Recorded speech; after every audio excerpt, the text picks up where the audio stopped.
Donc, au programme aujourd'hui, il y aura la définition et les objectifs de l'entretien annuel d'évaluation. Puis par la suite, on verra ensemble comment le préparer, comment l'appréhender et comment se poser les bonnes questions à l'avance. Après, on verra comment ça se déroule le jour J, bien entendu, quelle posture il faut adopter, pardon, et puis le suivi post-entretien qu'il faut faire. Une pause sera dédiée à la fin pour les questions et pour le débat autour du même sujet. Donc, nous allons commencer par la première partie. L'entretien d'évaluation annuelle est une rencontre, bien entendu annuelle, qui a pour objectif d'évaluer la performance des individus et de faire le point sur l'année écoulée. Donc, c'est généralement un rendez-vous annuel, mais dans certaines entreprises qui optent pour une approche agile, ça peut être une rencontre semestrielle ou bien trimestrielle.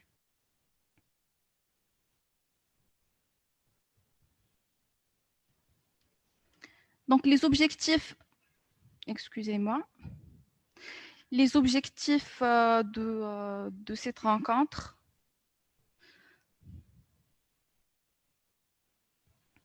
Pour l'évaluateur, c'est d'apprécier l'évolution des membres de l'équipe.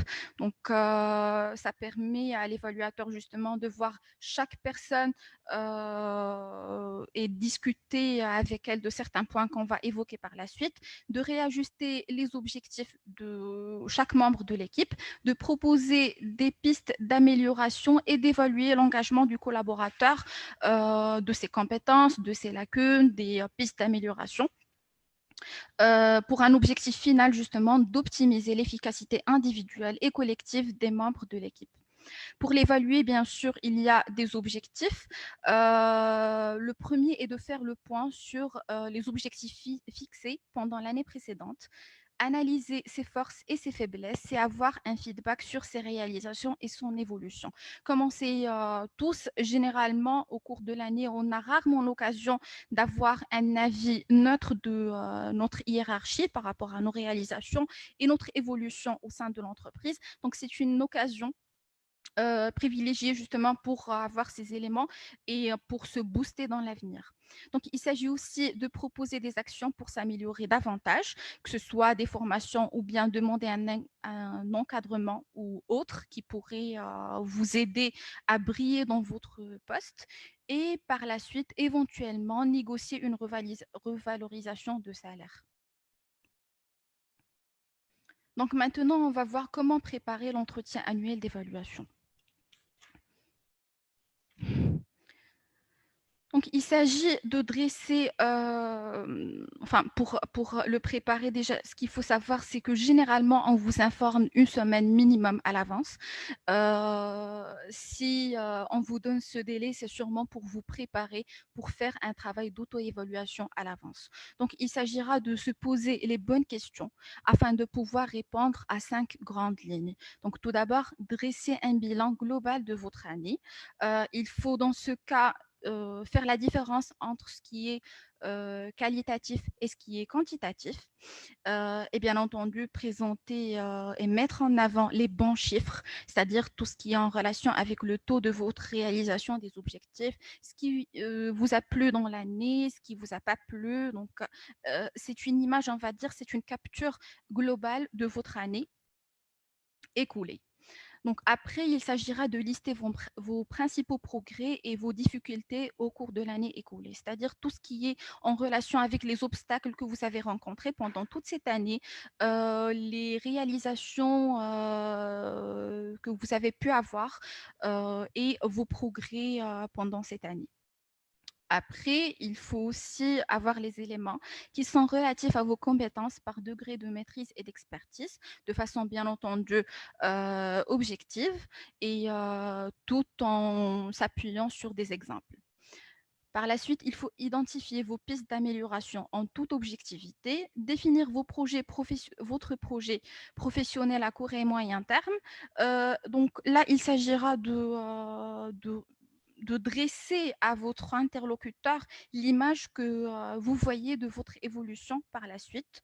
Et puis, ce qui est très important, c'est de vous impliquer dans la politique de l'entreprise en donnant votre avis sur les projets et la stratégie de l'entreprise. C'est-à-dire, si actuellement vous êtes en veille active, si vous lisez des articles ou bien vous écoutez des, euh, des, euh, des débats autour de l'économie globale de votre marché ou bien de votre secteur d'activité, essayez d'apporter des propositions, des benchmarks peut-être qui pourraient aider votre entreprise à réfléchir peut-être sur de nouveaux positionnements sur votre marché. Ceci ne pourrait qu'être bénéfique pour votre image au sein de l'entreprise parce que ça montrera que vous êtes engagé et que vous êtes concerné par le progrès de votre entreprise. Donc, bien sûr, lors de l'auto-évaluation, il est très important de s'appuyer sur la grille d'évaluation ou bien d'auto-évaluation de votre entreprise. Généralement, c'est un document que vous allez recevoir à l'avance et que vous allez devoir renseigner. Si ce n'est pas le cas, si ce n'est pas la politique de votre entreprise, essayez de voir sur Internet. Il y a plein de modèles de grilles d'auto-évaluation qui pourrait vous aider à avoir déjà un aperçu sur les sujets et les points que vous allez évoquer lors de l'entretien. Donc ça vous permet déjà de structurer vos arguments, d'identifier après précisément vos forces et vos faiblesses, tout en se basant sur des éléments tangibles, de prendre en compte euh, uniquement les éléments objectifs et mesurables pour ne pas se perdre dans les détails qui ne vont pas forcément apporter un plus à votre argumentaire. Donc, de vous placer en position d'analyser vous-même les éléments qui concernent votre évaluation et de prendre conscience de vos pistes d'évolution. Donc, ce travail vous permet de trouver vous-même les solutions pour s'améliorer et inutile de vous expliquer à quel point c'est très important que ces propositions ou bien ces pistes d'évolution émanent de vous-même parce que si c'est vous qui allez déterminer ces points d'amélioration, c'est sûr que vous serez engagé dans la mise en action de ces éléments. Donc, si vous souhaitez profiter de cette occasion pour demander une revalorisation du salaire, il faut savoir que c'est une démarche qui ne s'improvise pas. Donc, il faut aussi faire un travail de préparation sur ce volet-là en se basant sur des éléments factuels et tangibles. Donc, ce qu'il faut savoir, c'est en amont, vous devez connaître votre valeur sur le marché. Donc, pour cela, n'hésitez pas à contacter des cabinets de recrutement pour vous orienter et vous donner des éléments de réponse. Aussi, sur Internet, il y a des études rémunération qui ont été faites, que ce soit au Maroc ou bien ailleurs. Donc, ça pourrait vous donner une idée sur la rémunération de votre profil ou bien des profils qui correspondent à votre poste dans le même secteur d'activité idéalement. Après, il faut connaître sa valeur dans sa propre entreprise, bien sûr. Donc, vous allez dresser une liste de toutes les réalisations que vous avez faites pour l'entreprise sur l'année écoulée. Et bien entendu, si vous pouvez apporter des éléments mesurables, on va dire, et chiffrés, ce sera un plus dans le sens où vous pouvez argumenter justement comment vous avez impacté le chiffre d'affaires de votre entreprise ou bien des réalisations types ou bien le positionnement de votre entreprise sur le marché. Donc, tout élément qui pourrait déterminer à votre interlocuteur pourquoi vous êtes indispensable pour votre structure. Et par la suite, sur la base de ces éléments, déterminer une fourchette salariale logique. Donc, le fait de déterminer une fourchette et de ne pas faire une fixation sur un chiffre bien défini. Donc, ça va vous permettre de prouver votre flexibilité et votre ouverture à la négociation si vous décidez d'évoquer ce point. Donc aussi, à part ces éléments qu'il faut préparer, il faut bien sûr choisir le moment idéal. Et ça dépend de la culture de chaque entreprise. Donc généralement, il y a des entreprises qui, qui négocie les salaires pendant la période des entretiens annuels d'évaluation. Si ce n'est pas le cas, donc vous allez devoir demander un autre rendez-vous pour en discuter.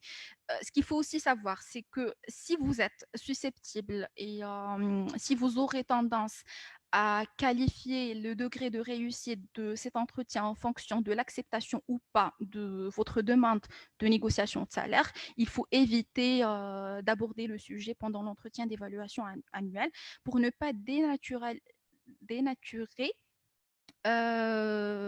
l'objectif de cet entretien. Donc, il faut rester dans l'objectif initial qui est l'échange, parler, bien entendu,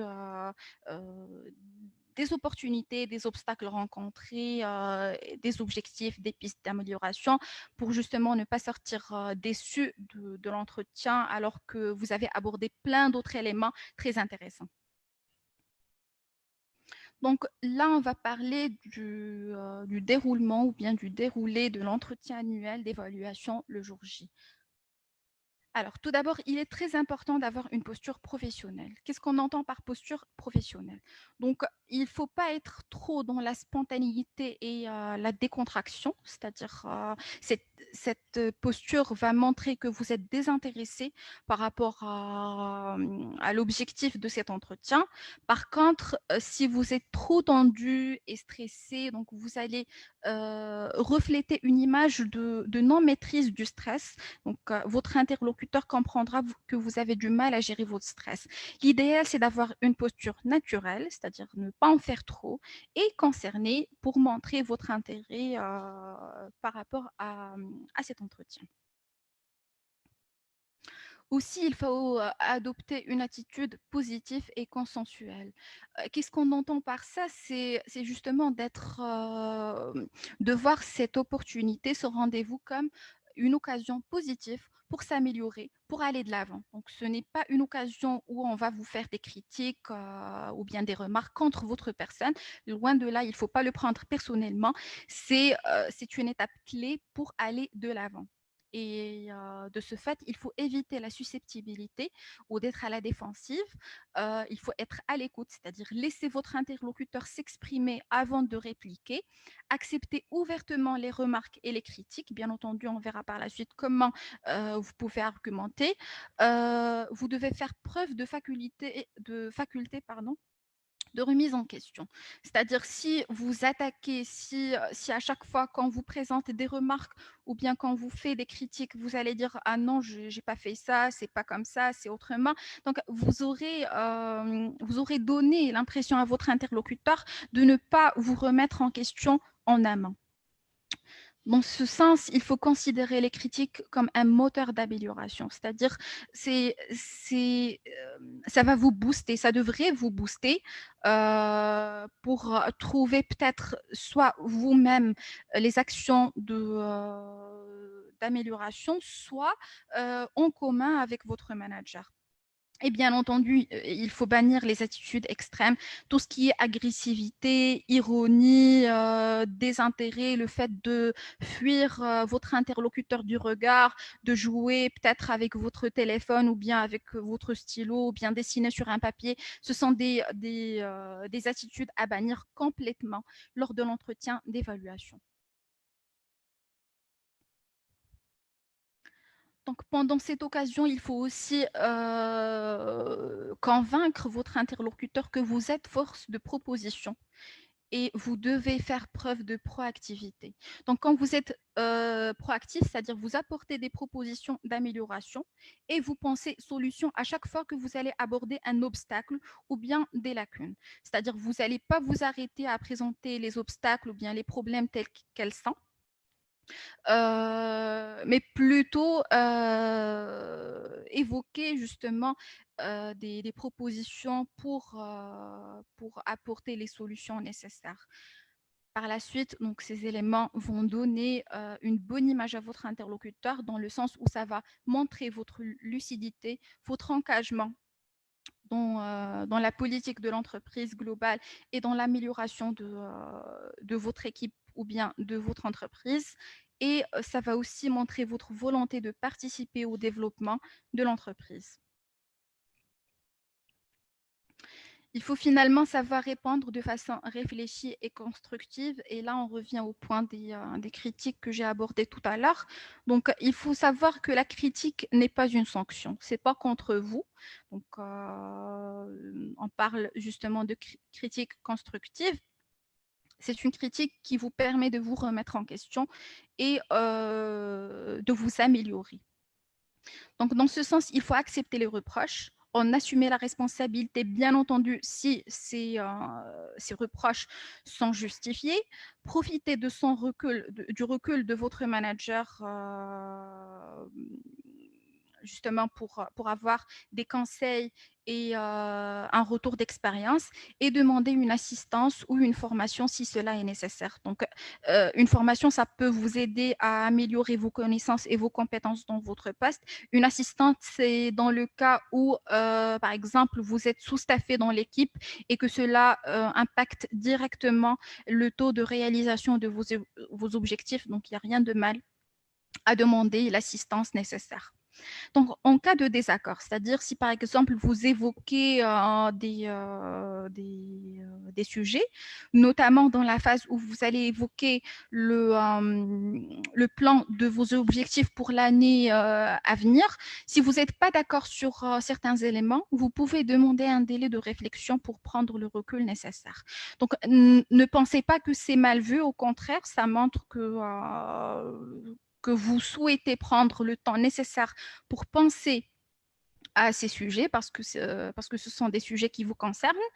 Et puis, naturellement, puisque vous allez vous engager sur des actions, c'est important d'être, on va dire, de se concentrer, voilà, d'être d'accord sur les pistes d'amélioration et les actions à venir. Donc, on va aborder finalement la quatrième partie qui est le suivi post-entretien. Donc, bien entendu, cette étape est généralement, elle fait partie des responsabilités de votre manager, c'est-à-dire c'est lui qui doit faire le suivi des décisions actées lors de l'entretien annuel d'évaluation et vérifier si les objectifs ont été atteints ou pas. Mais vous êtes responsable, bien entendu, de la mise en place de ces actions, la mise en application de ces actions. Donc, l'engagement et le rigueur que vous allez démontrer seront très appréciés. Bien entendu, après l'entretien, il faut appliquer ces ajustements convenus en commun, c'est-à-dire assez rapidement, et pouvoir rendre des comptes en mettant en avant vos réussites. Bien entendu, si vous rencontrez des problèmes pour l'exécution de ces actions, il faut les remonter en temps réel pour pouvoir ajuster. Voilà, donc en conclusion, ce que je voudrais dire, c'est que généralement, ce que je vous ai présenté, c'est une image idéaliste de l'entretien annuel d'évaluation, c'est-à-dire ça ne prend pas en considération le tempérament de votre manager, l'attitude qu'il va avoir au moment de l'entretien. Mais sachez que déjà le fait de se préparer, d'avoir ces éléments sous le coude, ça vous permettra d'aborder l'entretien avec sérénité, quelle que soit l'attitude de votre manager, et d'en tirer justement profit. Voilà, donc il faut se rappeler toujours que cette étape est une étape clé. Ça peut vous permettre soit d'avoir des formations, soit d'avoir des occasions pour le développement de votre carrière. C'est-à-dire, il faut bien entendu lui adresser toute l'intention nécessaire pour la réussir. Donc voilà, notre atelier arrive à sa fin. Je vous remercie pour votre attention et j'espère vous voir très bientôt dans un autre atelier avec un sujet